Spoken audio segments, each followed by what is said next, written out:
ಚಿತ್ರದುರ್ಗ ಜಿಲ್ಲೆಯ ಚಳ್ಳಕೆರೆ ತಾಲೂಕಿನ ಗೊರಲಕಟ್ಟೆ ಗ್ರಾಮದ ರೈತರು ನನ್ನಿವಾಳ ಸಮೀಪದ ತಮ್ಮ ಜಮೀನುಗಳಲ್ಲಿ ಕೋಟಿ ಆಸೆ ಇಟ್ಟು ಬಿತ್ತನೆ ಮಾಡಿದ ಈರುಳ್ಳಿ ಬೀಜಗಳು 20 ದಿನ ಕಳೆದರೂ ಕನಿಷ್ಠ ಮೊಳಕೆಯನ್ನು ಒಡೆಯದ ಸಂಪೂರ್ಣ ನಶಿಸಿ ಹೋಗಿವೆ. ಖಾಸಗಿ ಕಂಪನಿಯ ಕಳಪೆ ಬಿತ್ತನೆ ಬೀಜದಿಂದಾಗಿ ತಾವು ವಂಚನೆಗೆ ಒಳಗಾಗಿದ್ದೇವೆ ಎಂದು ಆರೋಪಿಸಿರುವ ನೊಂದ ರೈತರು ತಮ್ಮ ಜಮೀನುಗಳಲ್ಲೇ ನಿಂತ ಇಲಾಖೆ ಹಾಗೂ ಕಂಪನಿ ವಿರುದ್ಧ ತೀವ್ರ ಹಳವನ್ನು ತೋಡಿಕೊಂಡಿದ್ದಾರೆ.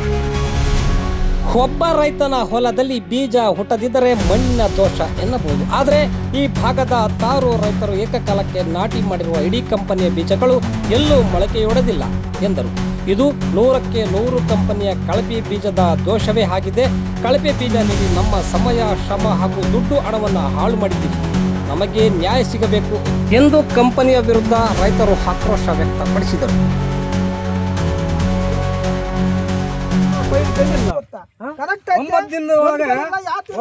ಬರುವಂತ ಪೈರು 20 ದಿನದ ಮೇಲೆ ಆಗೈತೆ. 9 ದಿನದ ಪೈರು ಆಗಿಲ್ಲ. ಎಲ್ಲ ಚೆನ್ನಾಗಿದೆ. ಪೈರು ನಮಗೆಲ್ಲ ನೋಡಿ ಕಂಡ್ಬಿಟ್ರೆ ಪೈರು ಕಾಣ್ತಾ ಇದೆ. 25 ದಿನದ ಪೈರು ಹೆಂಗಿರ್ಬೇಕು?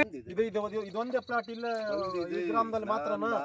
ಬೇರೆ ಕಡೆ ಒಳ್ಳೆ ಮಾತು. ಅಲ್ಲ ಈಗ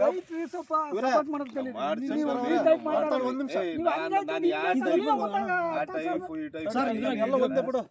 ಆ ಟೈಪ್ ಈ ಟೈಪ್ ಅಂತ ನಾನು ಏನು ಹೇಳ್ತೀನಿ ಇವ್ರೆ, ನಾನು ಕರೆಕ್ಟ್ ಆಗಿ ಹೇಳ್ತಾ ಇದೀನಿ. ಒಂದ್ ಹೇಳ್ತೀನಿ, ಪ್ರತಿ ವರ್ಷ ನೀರುಳ್ಳಿ ಬೆಳೆಯರಿ. ಈಗ ಎಷ್ಟು ಕೆಜಿ ಹಾಕಿರೋದು ಇದು? ಫಾರ್ಮರ್ ಯಾರು ಇದ್ರಲ್ಲಿ? 12 ಕೆಜಿ ಅಲ್ಲ 4 ಕೆಜಿ ಸುಳ್ಳು ಹೇಳಲ್ಲ ಸರ್, ರೈತರು ಯಾಕೆ ಸುಳ್ಳು ಹೇಳ್ತಾರೆ?